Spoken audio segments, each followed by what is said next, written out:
Merci de nous choisir, mesdames, messieurs. Élection 2023, la CENI consulte l'opposition pour quelle finalité? Voilà le sujet du jour. Très heureuse de vous retrouver et bienvenue à vous, Emmanuel Stassera. Merci de nous recevoir chez vous dans Invité du jour. Et voilà, vous avez suivi que Denis Kadima, le numéro 1 de la CENI en République démocratique du Congo, a initié des consultations au niveau du pays. C'était d'abord avec les 4 leaders de l'opposition et hier c'était Adolphe Muzito. Mais vous, en tant qu'analyste politique, comment trouvez-vous cette démarche? Indispensable pour un homme du positivisme comme moi. Je trouve que c'est une démarche idéale pour notre peuple. Vous savez quoi? L'élection ou les élections, c'est ça même la définition de l'avenir d'un peuple par lui-même. Donc vous donnez au peuple, à la population, l'occasion de se choisir des dirigeants qu'ils trouvent vraiment méritants. Voyez. Alors si nous sommes aujourd'hui à un stade où la centrale électorale nationale indépendante arrive à approcher le groupe de l'opposition, je pense que il est entré dans l'esprit des responsables de la CENI la volonté de pouvoir satisfaire notre population, parce que lorsque le bureau de la CENI a été composé, il y a eu beaucoup de contestations jusqu'à présent. Vous savez qu'il y avait tout un cahier des charges qui avait été déposé et qui n'a pas rencontré en sa réponse l'assentiment d'une opinion donnée de notre population, représentée par ceux-là que nous appelons les opposants. Parce que parfois on dit que voilà, les mêmes personnes qui étaient opposants hier, ils sont encore opposants aujourd'hui. Vous devez comprendre que s'ils le sont, c'est parce qu'il y a toujours des taches noires que l'on n'a pas pu blanchir. Est-ce que peut-on attendre grand-chose de ces consultations? Déjà que les 4 leaders de l'opposition sont sortis et il y a eu des questions selon Martin Fayoulou qui s'est prononcé à la presse. Il a affirmé qu'il y a des questions qui sont restées en suspense. Et hier, Adolphe Muzito qui dit également ne pas être d'accord si les 3 territoires dans l'est du pays ne seront pas enrôlés. Ne trouvez-vous pas que ça nous pousse à douter un tout petit peu des résultats de ces échanges, voulais-je dire? Non, les échanges à ce stade, nous ne pouvons pas nous douter de leurs résultats. Parce que ce sont des observations ou alors des doléances qui ont été présentées à une instance responsable qui devra y réserver des réponses. Donc je ne voudrais pas, en ce moment, ne pas donner cette primeur à M. Kadima qui s'est engagé sur cette voie. Premièrement, parce qu'il a compris qu'il ne peut pas aller aux élections avec une seule opinion, avec un seul parti politique ou alors avec une seule plateforme. L'élection, c'est une compétition. Donc dans la compétition, il faut inclure toutes les parties prenantes de la couche qui doit être représentée là, ou de la couche qui est concernée par les élections. Et c'est en d'autres termes une façon de vouloir se racheter de toutes les doléances qu'on avait présentées avant et qui sont restées en suspens. Ce sont par contre ces doléances-là sur lesquelles on doit revenir afin d'obtenir aussi la participation des autres, surtout que nous voulons que les élections soient inclusives. Inclusives et aussi apaisées. Parce qu'une fois que nous n'incluons pas et les autres parties prenantes de ces élections-là, vous verriez qu'il y aura des zones d'extension qui vont se développer ça et là. Et nous n'en connaîtrons pas les retombées. C'est ça la crainte. Donc, pour le moment, nous devons faire confiance à la personne qui a fait cette initiative. Et je pense que M. Kadima ne l'a pas fait de lui-même. C'est qu'il doit avoir consulté le régime en place qui est l'organisateur principal de ces élections. Bien que nous savons que la CENI est un organe indépendant, mais l'organisateur, le chef d'œuvre, c'est le gouvernement. Et le gouvernement comprend présentement que si nous allons aux élections sans les autres, ce ne seront plus les élections. Autant carrément passer à la nomination des gens.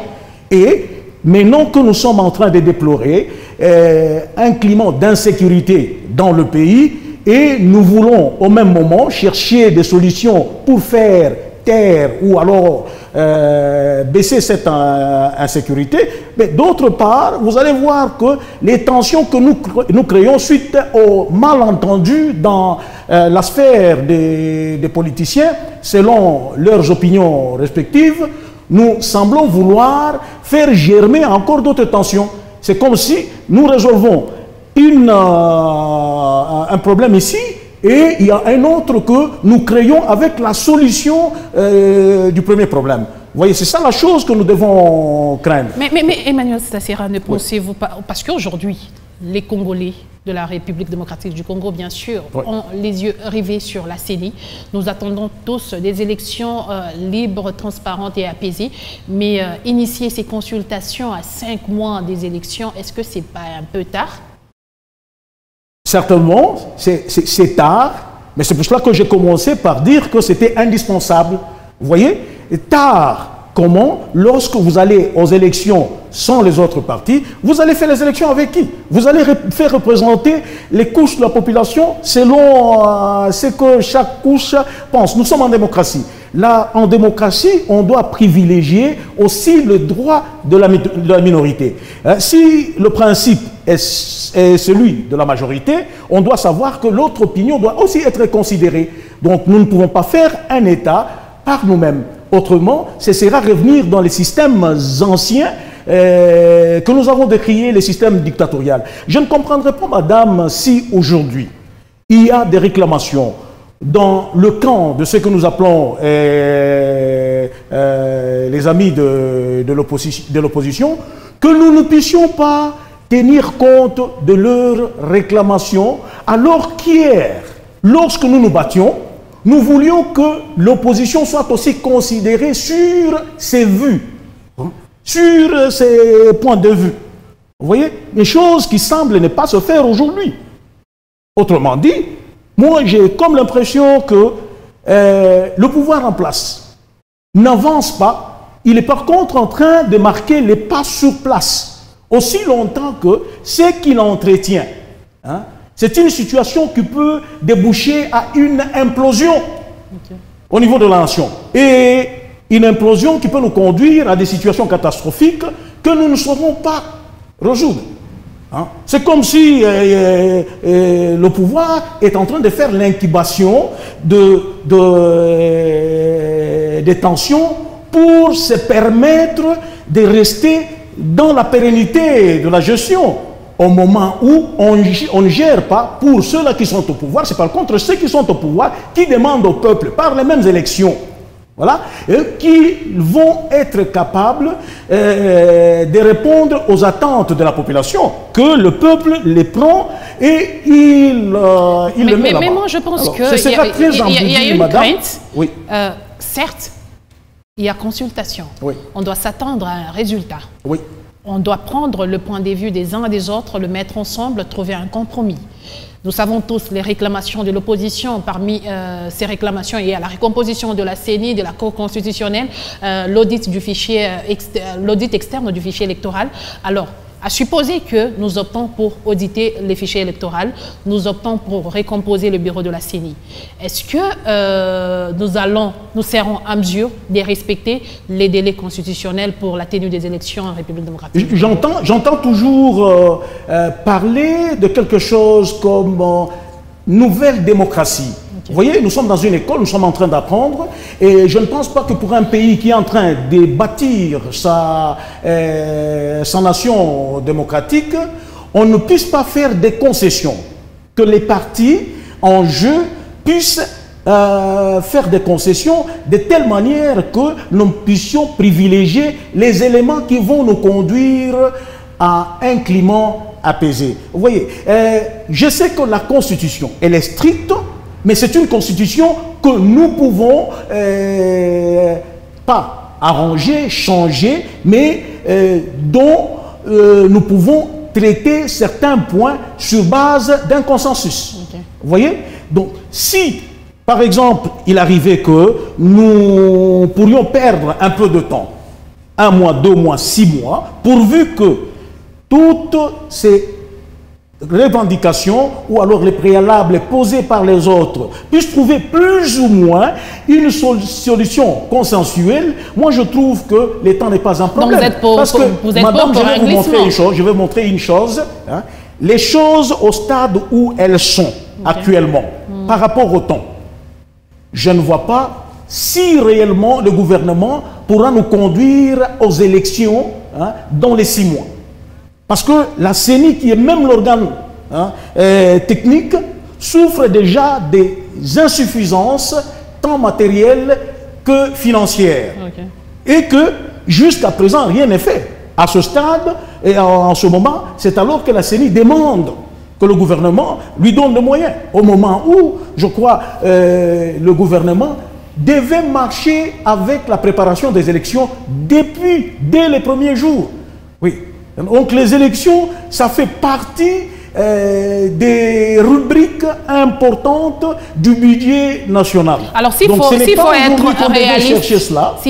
être réaliste, objectif, oui, est-ce qu'il y aura élection à l'allure des choses? C'est là que moi je suis en train de mettre des points d'interrogation, mais je ne voudrais pas que les élections ne soient pas tenues. Je veux bien qu'il y ait les élections. Et pour y arriver, il faudra que nous ayons un cœur de le faire. Là, moi je vais demander au gouvernement congolais, que moi je trouve très souvent très absent. Moi j'aurais voulu voir le gouvernement s'impliquer sérieusement. Ça, ce n'est pas l'affaire du président de la République, madame. Vous savez, ce n'est pas seulement l'affaire du... Il y a une nouvelle culture qui est née dans ce pays où on doit toujours faire référence au chef de l'État, le chef de l'État, le chef de l'État. Le chef de l'État fonctionne avec un autre organe exécutif qui est le gouvernement.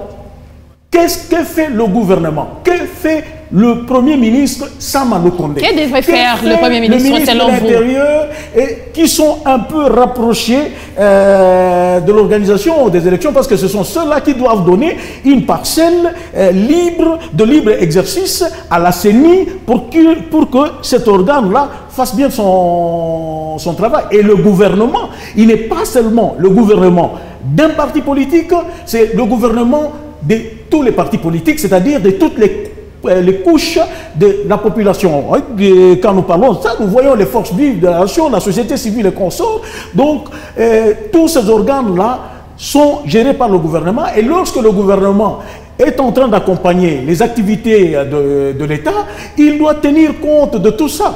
Or, moi je trouve que le gouvernement lui-même est absent. Vous voyez, il faudra que le gouvernement s'implique, que le gouvernement de Sama Lukonde s'implique sur cette question pour que, s'il faut que nous puissions aller aux élections dans les délais constitutionnels, nous y irons, nous pouvons doubler les efforts pour pouvoir rapprocher tout le monde, écouter tout le monde et trouver un point d'entente. Voyez, donc Moïse Katumbi, Muzito Fayulu, Sesanga et tant d'autres là voudraient que l'on se mette autour d'une même table. Et nous n'irons pas aux élections lorsque la préparation des élections n'a pas été mûrie. Puisque vous parlez de Muzito Fayulu, comment trouvez-vous leur position?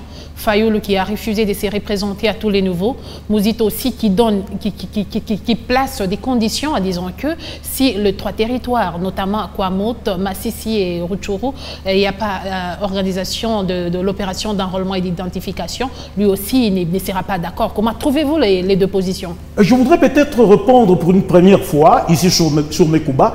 Je n'ai pas encore entendu quelque part où Fayulu a dit qu'il ne va pas participer aux élections. Par contre, il a posé des préalables ils sont posés par tout le monde. Vous voyez, ce n'est pas seulement lui. Il est prêt pour les élections à la seule condition que l'audit du fichier électoral soit fait par une organisation indépendante et qui aspire confiance en tout le monde, à tout le monde. Et que l'on revoie également un certain nombre de situations qui peuvent créer une certaine ambiguïté. Je crois que le chef de l'État, à qui tout le monde recourt lorsqu'il contourne le gouvernement, peut aussi revenir à cette question. Je pense que nous sommes en train de parler devant un chef qui est passé par le même chemin et qui nous a fait des promesses sur d'un État réellement démocratique. Même si nos pas sont encore lourds, mais ce n'est pas pour autant qu'il ne puisse même pas franchir 50% de ce qu'il promettait, de ce qu'on pouvait attendre de lui. Nous avons un président de la République qui vient de l'UDPS. Mais en fait, l'UDPS, c'est le rêve même du salut de ce peuple congolais. Mais je ne comprendrais pas que pour le moment, cette population se plaigne encore. Vous voyez, de la gestion. On dirait que nous sommes sous les régimes de ceux-là qui avaient une emprise forcée. Autrement, moi je dirais que le pouvoir en place ne voit plus l'intérêt de notre population, il voit par contre les intérêts des individus, et c'est pour cela qu'il s'est fait facilement entourer par des gens qui ne donnent pas de bons conseils. Les conseils que l'on donne. Vous savez, madame, nous venons de terminer un mandat, nous ne le savions pas, mais sachez bien que si nous rentrons encore pour un second mandat, ce ne sera plus question que la même personne se représente. Même si, ça et là, il y a des gens qui viennent sous police avec des intentions de vouloir que l'on retouche à la Constitution. Mais ce n'est pas une chose facile. Combien de fois est-ce qu'on a tenté à vouloir retoucher la Constitution pour des intérêts personnels? Kabila l'a tenté vers la fin, mais ça n'a pas tenu. Et une fois que nous allons, avec tous ces conflits, nous avons le conflit de l'Est, n'est-ce pas, la guerre, l'insécurité de l'Est, et nous créons une nouvelle zone d'insécurité avec le mouvement des manifestations des camps de l'opposition. Madame, nous allons commencer un nouveau mandat avec des problèmes. Nous aurons toujours le pendant problème de l'Est et nous aurons toujours le pendant problème de l'opposition, au lieu de se tourner vers les solutions, donc vers les problèmes qui doivent apporter des solutions idoines aux besoins, aux intérêts de la population. Nous allons être là à chercher à comment résoudre les conflits. Puisque nous tendons vers la fin, 5 millions de dollars comme montant qui permettra l'organisation de ces scrutins. Pas 5 millions, 500. 500 millions de dollars. Est-ce que c'est mobilisable dans 5 mois? Mais, madame, mobilisable avec un gouvernement qui, de lui-même, se veut vraiment réputé capable, voyez, qui nous dit qu'il a mobilisé des ressources importantes dans son exercice, voyez. Et comment est-ce que nous allons nous atteler sur une affaire de 500 millions de dollars pendant que, en ce moment, nous avons des projets qui courent dans les provinces. Je vais prendre seulement la province du Lualaba ici, avec des projets interminables et où on doit débourser de l'argent à chaque moment. Pourquoi ne pas surseoir certains projets et donner priorité d'abord à l'organisation des élections? Et de 500 millions de dollars, on va promettre, ou alors le gouvernement promet de donner 20% seulement, 1 million de dollars, pour que ça nous avance à quoi dans les 6 mois? Vous voyez, les agents de la CENI sont impayés et le matériel n'est pas encore disponible. Vous voyez, et il y a beaucoup de choses qui sont... En même temps, on a lancé l'opération de la carte d'identité. Ça demande aussi un financement. L'opération de la carte d'identité ne devait pas s'accompagner avec l'enrôlement. L'enrôlement, c'est une opération électorale. Ça n'a rien à voir avec la carte d'identité. La carte d'identité dépend d'un recensement. Si le gouvernement est là, Sama Lukonde est là, qui est venu avec beaucoup de projets, donc il devait organiser le recensement. Le recensement, c'est une autre affaire. On recense la population, c'est à partir du recensement que l'on connaît le nombre de la population. Malheureusement, et c'est sur base du recensement que l'on peut alors délivrer ou alors établir les cartes d'identité, mais ce n'est pas sur base de l'enrôlement. Je suis obligée de vous interrompre. C'est une opération qui est libre. Vous pouvez vous faire enrôler ou pas. C'était vraiment un plaisir pour moi de vous recevoir, Emmanuel. Malheureusement, on n'a pas suffisamment de temps. Madame, messieurs, merci de nous avoir suivis et à la prochaine.